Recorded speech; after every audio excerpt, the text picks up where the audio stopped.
globalisasi dalam dunia.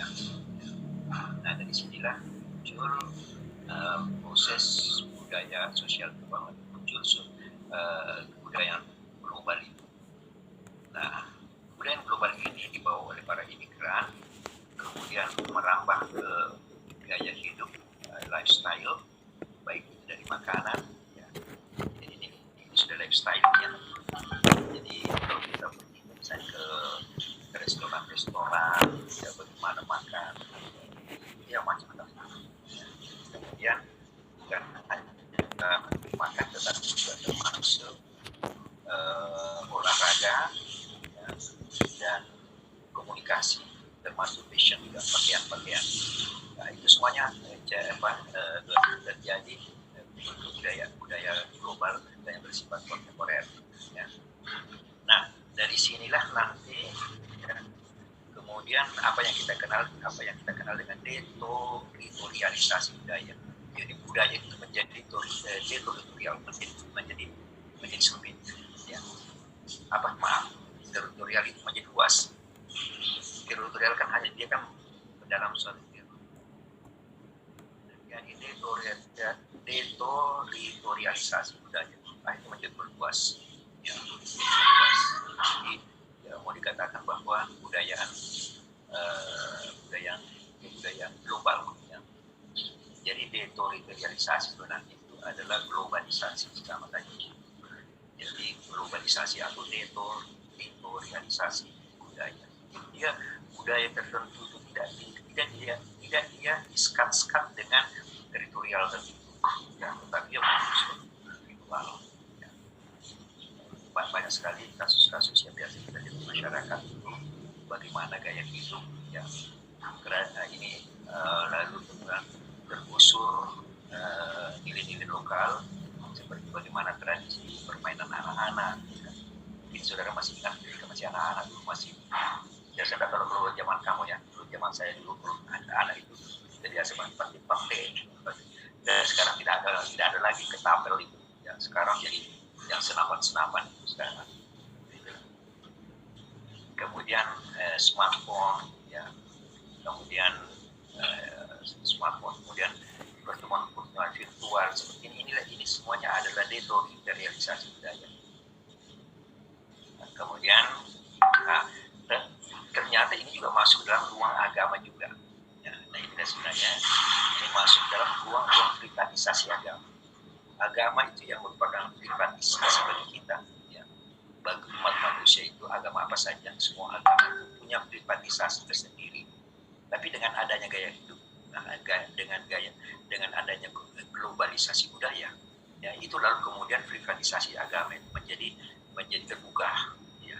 Seperti misalnya yang saya jelaskan kemarin itu tentang komodifikasi agama, di mana orang melakukan ibadah itu ya dengan menggunakan fasilitas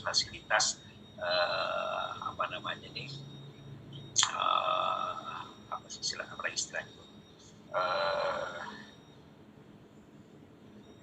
organizing semacam organizing party.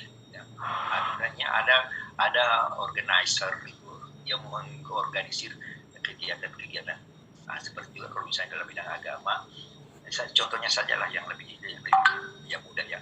Ditanya mau naik haji, mau naik umroh, ada travel haji, travel umroh. Nah, travel inilah yang disebut dengan global komodifikasi agama. Jadi orang mau beribadah dengan tenang tapi kali terlibatnya. Ya, kita beribadah dengan baik dengan fasilitas yang mewah, misalnya dengan travel yang mahal itu, tetapi juga ada hiburannya.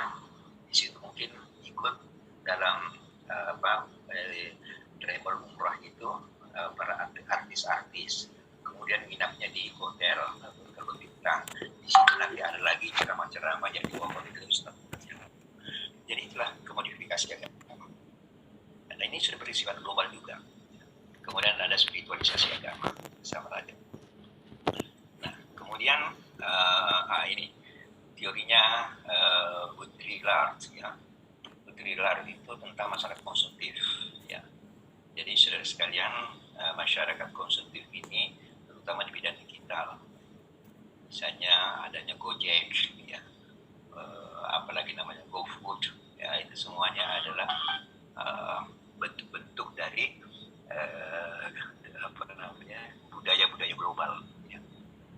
Jadi sekarang ini kalau misalnya mau makan ya tidak usah jauh-jauh pergi ke mana-mana, ya cukup kita menggunakan saja jasa GoSend, Gojek, ya kita bisa menikmati ya, itu. Nah itulah masyarakat konsumtif di era digital. Nah saudara sekalian, ini ya masih lanjutan dari teori Baudrillard. Kemudian, inilah yang biasa yang menjadi persoalan kita ini, yang sangat menarik. Sebenarnya ini saya tidak perlu saya jelaskan ini karena saya kira ini sudah sering kita dengar ini tentang gerakan gender ini. Gerakan gender ini adalah sebuah gerakan di mana gerakan feminis merupakan gelombang pertama. Jadi sebelum adanya gerakan gender itu, gerakan feminis itu adalah merupakan gerakan gelombang pertama, ya. Jadi sebelum kita mengenal istilah gender, ya. Jadi sebelum kita mengenal gender, gerakan perempuan itu disebut dengan gerakan feminisme. Lawan daripada gerakan feminisme ini adalah gerakan masculinisme, masculine, laki-lakian, ya, masculine. Kalau feminin kan perempuan. Tapi gerakan feminisme ini adalah merupakan gelombang pertama ingin menuntut haknya sebagai warga masyarakat di mana hak-hak perempuan itu seringkali diabaikan. Lalu kemudian dia bergerak, kemudian ya, gerakan feminisme ini bergerak, lalu kemudian mengambil bentuk menjadi gerakan emansipasi. Jadi ini gerakan emansipasi ini adalah merupakan gerakan kedua, gerakan perempuan itu. Dan ini mengglobal, ya. Bukan hanya di Amerika atau di negara-negara Eropa yang kuat dengan gerakan gender ini, tapi ini sudah mengglobal. Makanya kata-kata saya katakan bahwa inilah juga masuk ke budaya global. Ya. Nah, jadi kalau gerakan pertama itu adalah feminisme, kemudian gerakan mereka meninggalkan gerakan feminisme pada abad ke-19 itu, lalu kemudian pada awal-awal abad ke-20 muncul gerakan feminisme, emansipasi. Ya, emansipasi itu sudah sedikit agak, jadi gini ya, saya ulang dulu. Jadi kalau gerakan feminisme itu murni gerakan perempuan yang ingin melakukan kesetaraan dengan laki-laki. Jadi kalau misalnya ada perempuan, ada laki-laki misalnya mau main bola, ya perempuan juga harus main bola. Dan seperti itulah contohnya ya. Apa yang dilakukan oleh laki, feminisme juga harus ikut. Nah, tetapi akhirnya kemudian kan tidak biasa, ini menyalahi kodratnya sebagai wanita, kan tidak menyalahi kodratnya sebagai wanita, maka digantilah gerakannya itu menjadi gerakan emansipasi. Ya, jadi strategi perjuangan itu berubah menjadi gerakan emansipasi. Emansipasi itu ya kalau diceritakan bertujuan untuk memastikan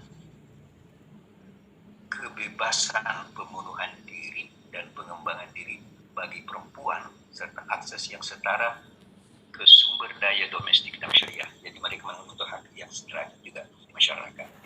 Nah, lalu kemudian pada gerakan selanjutnya, ini yang terakhir di akhir-akhir abad ke-20 itu masuk ke abad ke-21 ini, itu adalah gerakan kesetaraan gender. Sekarang kesetaraan gender.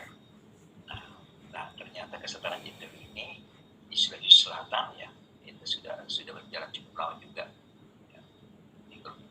Ya maaf saya karena di sini saya tidak mengajar. Kalau di ruangan lain ya, di kelas lain saya mengajar kebudayaan dan kepercayaan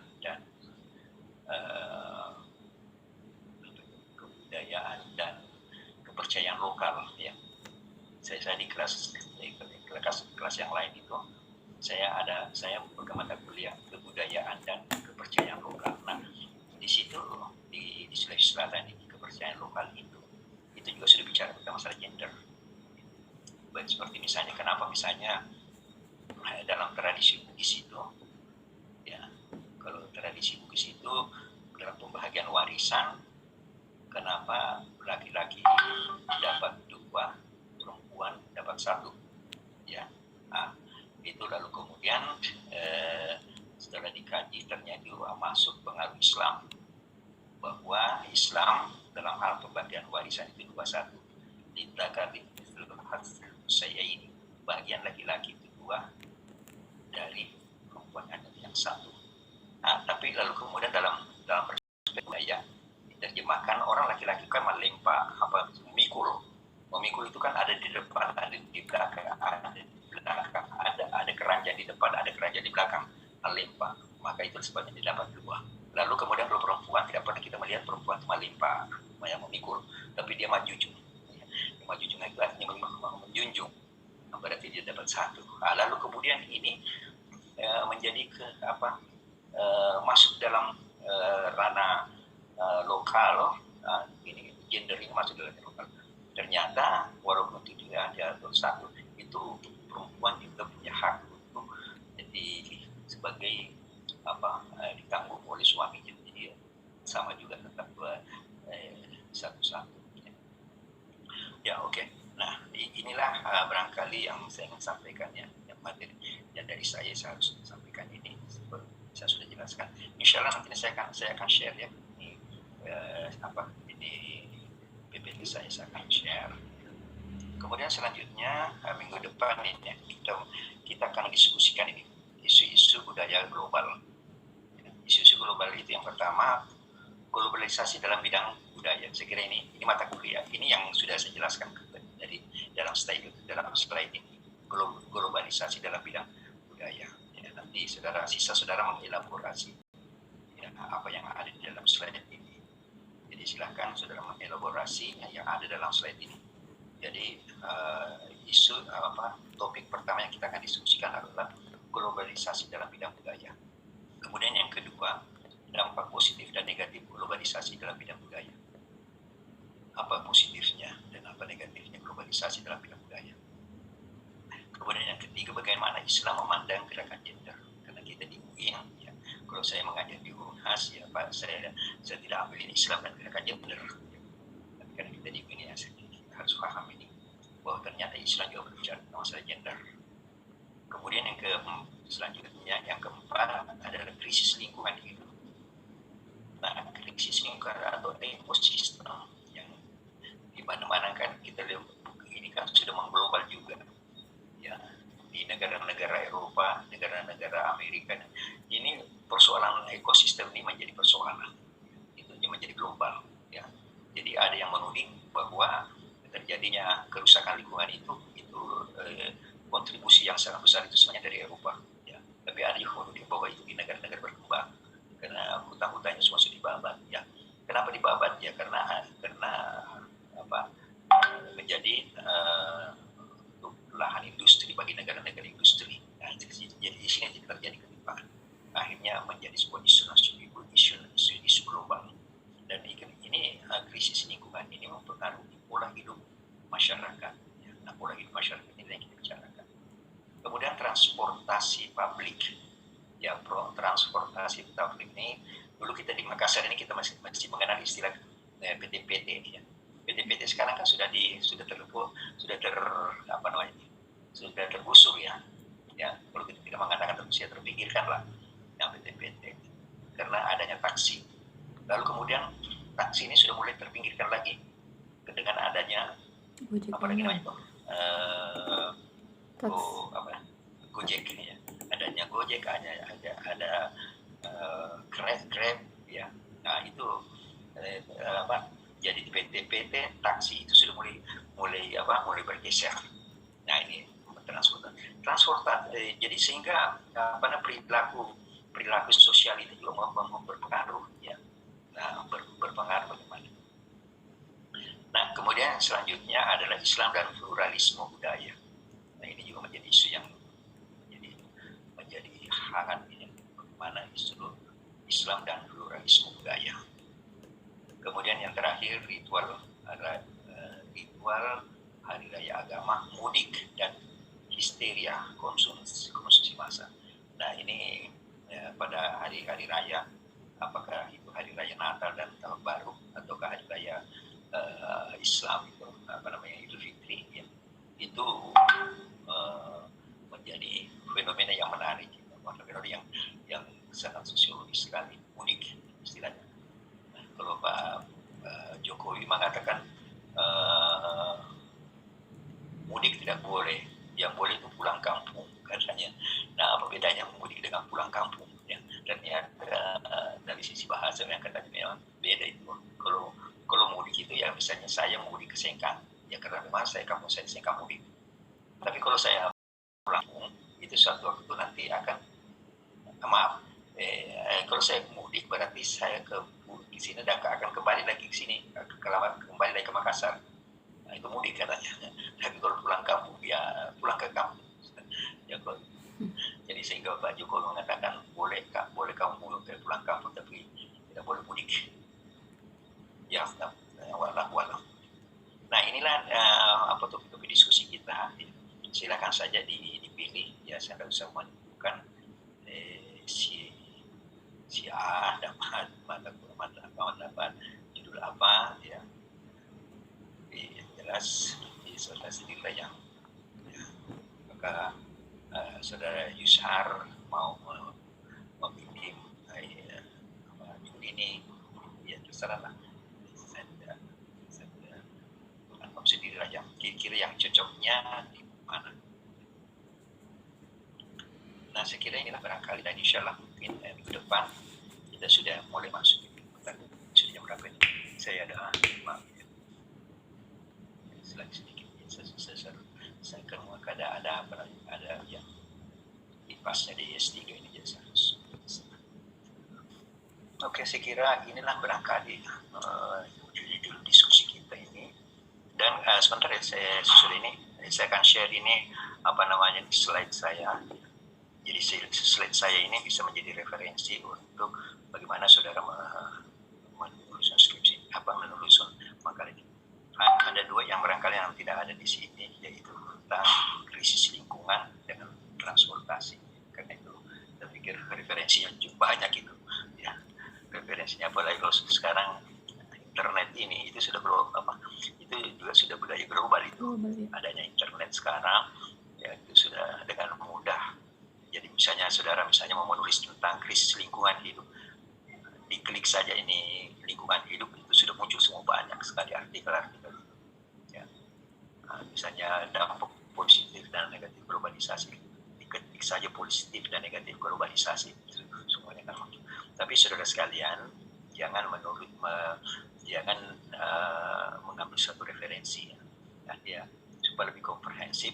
Ambil beberapa referensi supaya bisa kita begini. Itu dalam tulisan-tulisan di internet itu barang jadi memang, ya. Tapi baik kalau kita menyusun makalah, ya, kita ambil beberapa referensi, dan bagus juga kalau kita mengambil referensi langsung ke referensinya, langsung ke bukunya, ya. Baik, maaf ya karena saya sudah ditunggu di pasca ini. Saya kira inilah barangkali ya saya sampaikan pada saudara sekalian. Sebelum saya mengakhiri ini mungkin ada 1, 2, 3 pertanyaan yang dari saudara saya sebelum saya atau kalau sudah dianggap jelas, ya sudah. Prof. Bagaimana? Ada mungkin lebih pada persoalan ini yang Prof, terkait model tugasnya. Kan makalah, karena kan kemarin sempat dijelaskan akan ada ceritanya pemakalah. Oh ya. Nah, itu mungkin bisa diperjelas Prof terkait bagaimana sebenarnya model presentasinya nanti. Ya betul, baru saya ingat ya. Jadi nanti begini, ini mahasiswa kan ada 6 ya, berapa? 5 atau 6? 6 Prof. 6 ya, ya 6. Jadi kan 6 ini kan ada nomor urut 1 sampai 6 ya, mahasiswanya nomor 1 sampai 6 ya, urut. Kalau misalkan pemakalanya nanti yang nomor urut 1 ya, maka yang menjadi pembahas utama itu nomor 2 dengan nomor 3 dan nomor 4 ya. 3 pembahas ya. Jadi pembahasnya 3 ya. Jadi nomor urut 2, 3, 4 ya, itu sebagai pembahas. Kemudian yang lainnya 5 dan 6 itu dia menjadi pembahas umum ya. Artinya kalau ada waktu ya dia kasih kesempatan ya, kalau tidak ada waktu ya cukup ini. Tapi jadi maka yang presentasi pertama itu menyajikan makalahnya, boleh dalam bentuk makalah ya, boleh dalam bentuk PPT slide ya. Terserahlah yang mana enaknya ya. Kalau saya sih enaknya pakai slide ya. Jadi ini kalau slide itu kan hanya pokok-pokok bahasanya saja, nanti kita yang meredaksionalkan ya. Tapi kalau biasanya kalau makalah itu ya saya cenderung dibaca semua ya, sepertinya kaku. Tapi terserah yang mana yang rasanya lebih memungkinkan saudara melakukan. Ya, intinya di sini saudara harus menyampaikan gagasannya apa ya, itu yang membawa makalahnya. Kemudian sebagai pembahas utama ya, pembahas utama, nah inilah nanti yang pembahas utama yang nomor 2, nomor 3, nomor 4, dia membahas makalah itu yang pertama tadi, dia membahas makalahnya, membahas apa yang ada di slide-nya itu ya pada istilah saya itu dikritisi sampai betul-betul sampai betul-betul murni muncul pemikiran yang genuine dari pemakalah itu ya. Jadi semua 3 orang yang memberikan kritik pasti akan muncul itu nanti pikiran-pikiran yang jernih dari pembawa makalah itu. Nah, kemudian setelah itu kalau ada waktu maka kita serahkan kepada kelompok 5 dan nomor 5 dan 6. Nanti saya akan share nanti siapa. Bisa saya dikasih nama-namanya, sesuai nama urut ya, kasih saya di absennya nomor urut 1 sampai nomor urut 6. Siapa nomor urut pertama supaya saya bisa. Oh iya Prof, nanti dibagi di grup. Nomor pertama saya kayaknya. Nomor pertama ya terserah kamu ambil judul apa, justru bagus nomor pertama supaya kamu bisa memilih nih yang mana kira-kira yang bisa presentasikan ya. Setelah itu tidak berurutan Prof, nomor pertama itu tadi Prof sudah saya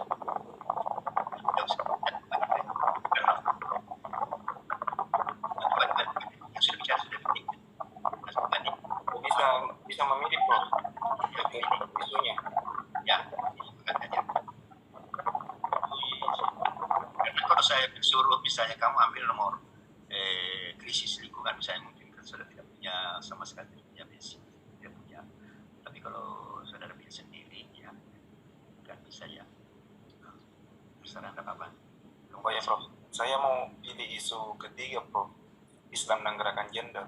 Ya, Islam dan gerakan gender nanti nomor 2 dan 3 nanti menjadi pembahas utamanya. Jadi kamu saudara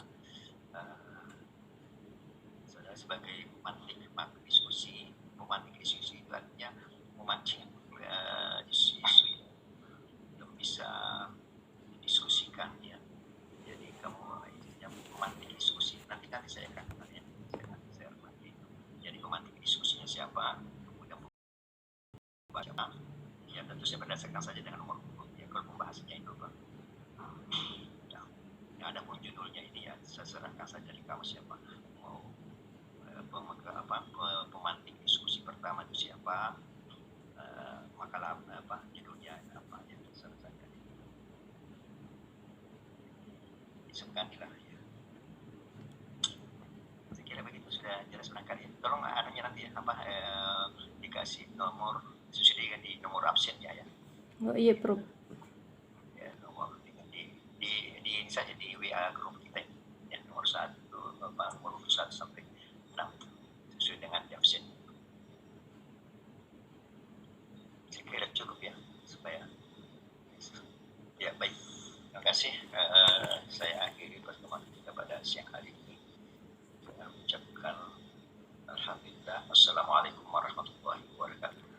Waalaikumsalam warahmatullahi wabarakatuh.